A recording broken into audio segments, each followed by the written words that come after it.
In this video I'm testing out this is a Zhiyun Weebil-S gimbal. Join me, roll titles.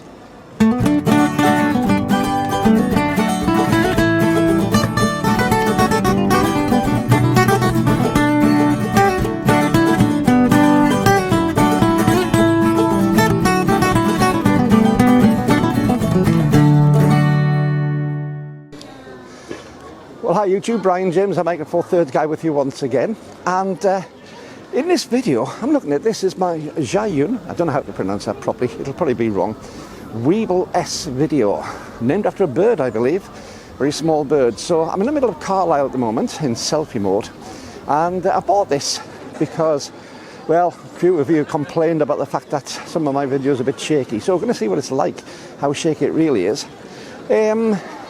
I've got a G9 mounted on this with my 14mm f2.5 lens. So, of course, the camera's got image stabilization. The lens doesn't. But hopefully, I'm not really wanting to do one of these town centre videos of catching people. It's more just about this, but a lot of people have said that my camera videos tend to be a bit on the shaky side. This certainly will be because I'm not used to this, but I'll just have a little look around, a little walk through the town, and let you see what I think of it. It is quite a heavy thing with having the gimbal and the G9 on it, but with this small lens it does save a little bit of weight, but it seems incredibly stable on this. Now this is in selfie mode. I've also got my Rode mic sitting on the top of it, so I'm using my lavalier mic, so the receiver's on the top. Very, very easy to set up, incredibly easy to balance actually. And the only thing that I've done differently on this is I've put a Manfrotto tripod foot on. It does have a quick release plate, but I found the quick release plate on it a little bit awkward and difficult to get batteries and things in and out, and not the easiest thing to quickly attach. Whereas a Manfrotto bases I tend to use on all my cameras, so very, very easy to switch. Anyway, I'm going to do a triple click on the trigger, and that will put me out of selfie mode into looking forwards. And hopefully you should have that. I'm just going to adjust the screen so it'll wobble a little bit now, so I can see my screen from the back. And I'll just give a little wander around. We've got the old town hall here, which you can see. I'm finding it a little bit difficult to learn how to use these gimbals properly. There is an art in this, but it's really interesting looking at the back of the G9, the way that I'm on the iAuto mode, and the way that it just picks up on people for the autofocus is superb. Chronometer there. Now what I have on this, there's a few different modes. This is in the follow focus mode, and what this does is it will follow wherever I put the gimbal horizontally, but if I change it vertically it will actually stay locked in the same place. That's going down to about knee level, and all the way up above head height is pointing the same place. If I give a click on the side, sorry, a click of the trigger, that puts me into a follow mode. So wherever I point the gimbal, it will follow as vertically as well. It's nice and smooth. You can change the speed. There's an awful lot of setup on this, and it's set up on a small screen on the gimbal itself. So there's no need to have necessarily an app on the telephone. Everything can be done on this. Even with the G9 on, even with the longer lens that I've got on this as well, the balance is very, very easy to do. And the motors are fantastically torquey and powerful. They really are. So I'll go back to follow mode. There are a few different modes that you can get on this. There's a sort of a go mode, which is a very, very fast follow. It doesn't have quite the smoothness of this. There's a small thumb joystick to adjust the vertical, and again nice and smooth. Now on the G9 it doesn't have the full functionality. There's a whole lot of cables that come with this, so that the gimbal will control the camera, and it's on the Panasonic mode. It's really meant for things like the GH5, GH6 or whatever, but the cable will plug into the G9, and I can do things like adjust focus on this with a little thumb wheel, and I can also press stop start, and if you go for the optional motor drive you can actually do follow focus on the front of that as well. Just having a little walk around to the Guildhall Museum and into the more historic quarter. So short video this, as I say, it's just to let you see how it works. I don't want to do a huge long video on it. Now at the moment I've got the gimbal with the tripod mount on the bottom, so I can hold it up, get it quite high above my head if I wanted to. That's probably about a foot above my head at the moment, and it seems from where I am fairly smooth. So if we go through the green market here, hi. If we go through the green market here, you can see in the distance coming up Carlisle Cathedral, and this takes us to the historic quarter of Carlisle. To actually get it to look sideways, it's literally a case of just twisting your wrist. If you haven't used a gimbal before, yeah, they do take a little bit of getting used to, but it becomes very, very natural after a few minutes, really. So now what I've done is I've transferred the tripod, the screw-in tripod, onto the back of it, and it becomes a very good low slung slot. So the camera at the minute is down beside sort of knee level, and as I come along to the cathedral here, and bring it up. Told you that my skills aren't terrific yet. You can see the cathedral clearly on there. We'll have a little wander through the grounds.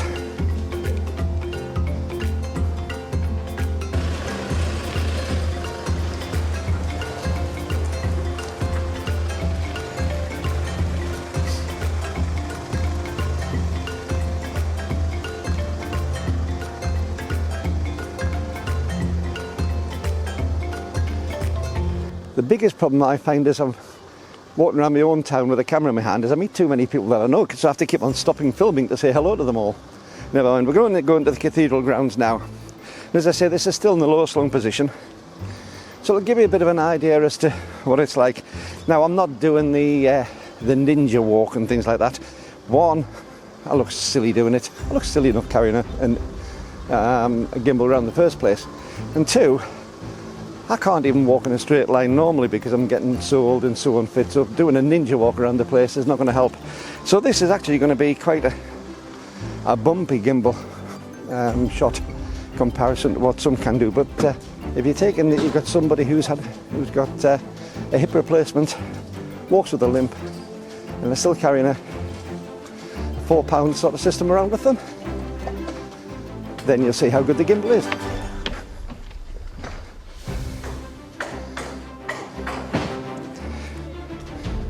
So on the left you can see the Praetory there. Beautiful building that.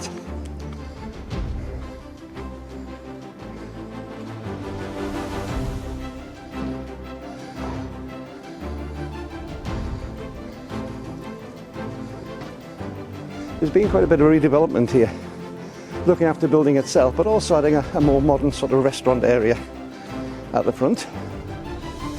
Again, the rain does tend to stop people wanting to come outside. Now, you've seen the cathedral a few times on my videos. And there's a model of Carlisle Cathedral itself, as it would have been in 1540. Let's see if we can look in on that.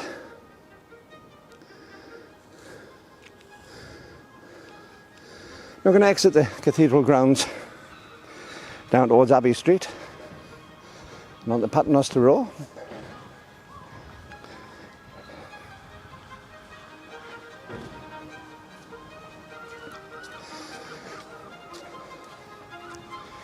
Now, as I say, although the G9 is not the lightest camera, I've got a fairly nice light lens on the front, which does help.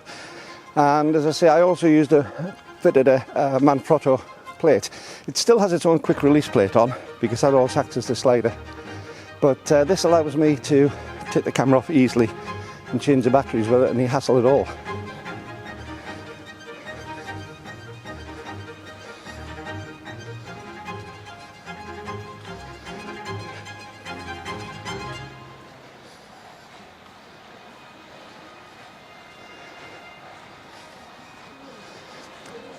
So what do you think? Tell me in the comments below, do you think this is a much smoother sort of filming? The gimbals themselves cost about £300, so they're not the cheapest thing. but it does tend to make for fairly easy filming if you are doing an out and about. So let's have a look. We've got Paternoster Row here, side of the cathedral, and we're on to Paternoster Row, which takes us back to Castle Street.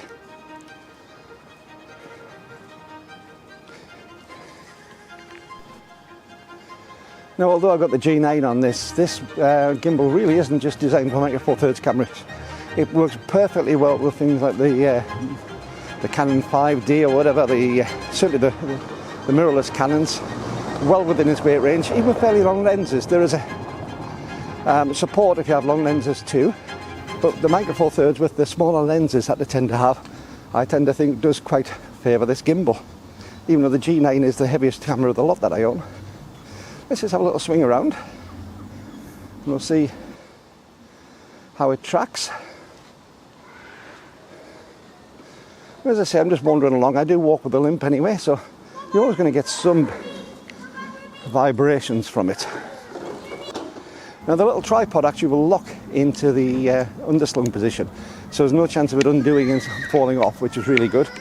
The other thing on the gimbal, it's got 3 locks which lock the individual axes. So when you're doing the setting up of it, it makes it very, very simple, very easy. Now I'm going to swing this back around again.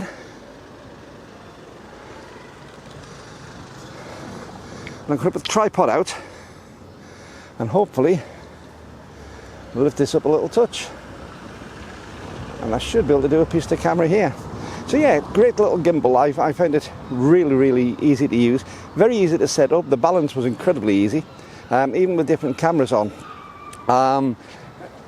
It does come with a riser. If you do have a lens which is particularly wide on some of the full frame cameras and you need the camera to be higher up, then you can put the riser on. It comes with the kit. As I say, I've got the Manfrotto foot which raises up about the same amount of the extension which comes with it. All the cables are included. It uses 2 rechargeable lithium-ion batteries, which are very, very easy to get hold of. Very simple to put in now. It comes with a charger for it as well, but not the charging block, just the USB-C.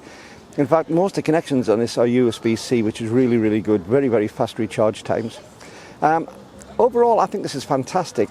I was looking at going for one of the smaller ones, the Crane 2S or the Crane 3. But the reviews on this Weebil-S just seem to be superb. All the videographers I've seen who use this sort of what they call a compact gimbal, yes, this is a compact gimbal, do tend to rate this as being one of the better ones. It's been on the market for 2 or 3 years now, so there are newer ones which have superseded it, but it's still really, really good value for money. So what don't I like about this? Well, there's a few things I don't like actually, and they're not major things. Overall, I think it's a superb product, but if you are trying to use it one-handed, if you're a person doing a blog on their own, using it one-handed becomes a little bit difficult because the controls themselves, where you'd naturally hold the hand grip, the controls are sitting in by your hand, and quite a few times I've knocked those controls and put it in a different mode without realising. I find that a little bit on the difficult side to handle. You can lock the controls, but then you lose some of the functionality. So it's swings and roundabouts on that one. But the other thing is the joystick. Where I naturally have my thumb, yes, there's a focus wheel, which is nice and useful if you're manual focusing, or if you do a manual zoom with that wheel, it's assignable. But the little joystick for my vertical pan is way out away from where my hand naturally sits.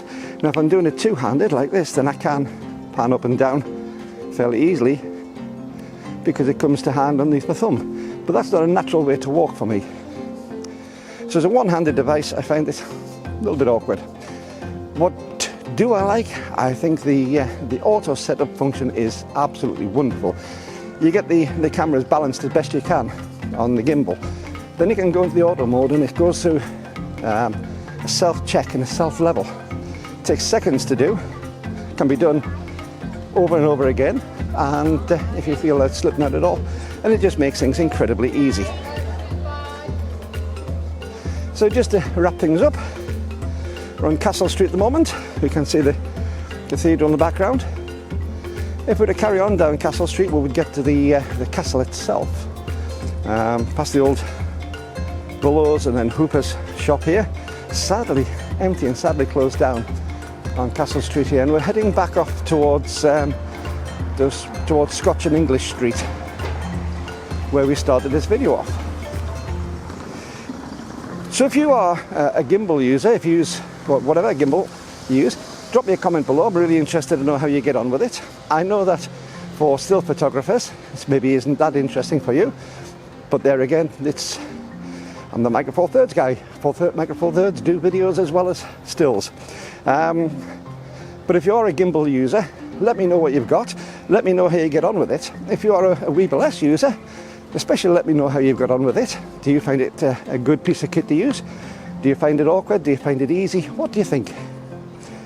Personally, I think value for money wise, superb. I actually got this one cheaper because I bought it on a special day from one of the major mail order suppliers, should we say, Mr. Bezos.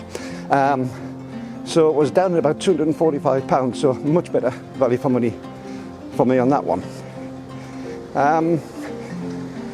No, overall very good. I have heard some problems about the locks, where people say that the locks will fail after a little while. I obviously haven't had that. It's a brand new bit of kit.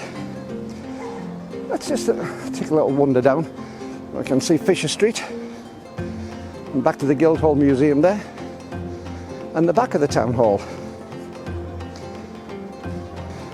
I'd be interested to see what this is like with something like my little G100, which would be a much lighter camera, but unfortunately with G100 you can't get in the connectivity, so that does sort of preclude the button. But it's different between pressing the button via thumb and press it on the top of the camera, so really I don't know what sort of hassle that's going to be, but it probably is going to make things an awful lot easier with a much lighter camera such as G100 on this. And for those, do you mind if I just have a walking shot of you past? I do a YouTube channel about cameras. Thank you very much, gents. These are wonderful English, well, British police officers. Anywhere you want to, gents. Anyway, we're heading this way. Wonderful. I shall follow you down. I do a YouTube channel called the Micro Four Thirds Guy, Micro Four Thirds Cameras. Yep. So I'm just having a little wander around Carlisle because I just live in Brampton, and I thought, well, a couple of our police I shall show you a good light on there if I can. Too many people on YouTube showing the bad lights. So absolutely. Have a great afternoon, gents. Thank you for your time. All the best. So as I say, a couple of Cumbria Constabulary officers. Fantastic guys. I used to work for Cumbria Constabulary many moons ago, and I've got a great deal of colleagues in the police in Cumbria, so really nice to see them in the town. And they get a bad shot on some of these auditors online. I've got nothing against the auditors, but they do tend to get an awful bad shot and very rarely see the good side. So really nice couple of guys there, and representing the people of the town, of course. They represent us and keep us in good order. So thank you very much to Cumbria Constabulary for that. So am I happy with it? I'm knocked out by it, to tell you the truth. I find it relatively easy to use. It does take practice, like any skill. It takes practice to get, and I haven't got that practice yet, as you can see by my videography skills.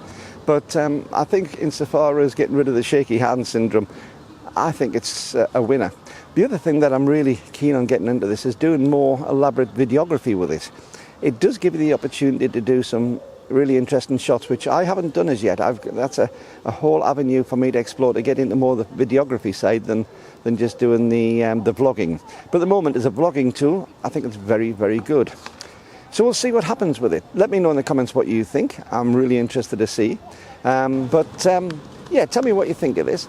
Now, this is another video which is going up for my patrons first. So if you are watching this on YouTube, well, you could have watched this 2 weeks ago if you've been a patron of the channel. And if you want to become a patron of the channel, that's 2 different levels, 2 different prices.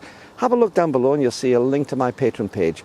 If you only want to give a bit of support to the channel on a one-off basis, just beside that you'll find that there's a link to buy me a coffee if you want to do that.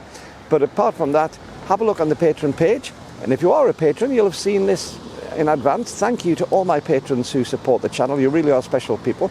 And you'll see that there is a list of the names of my current patrons, and a big thank you to all of you. So this is that Micro Four Thirds guy, Brian James, saying keep taking your camera out, keep having fun with your photos. See you soon. Bye bye.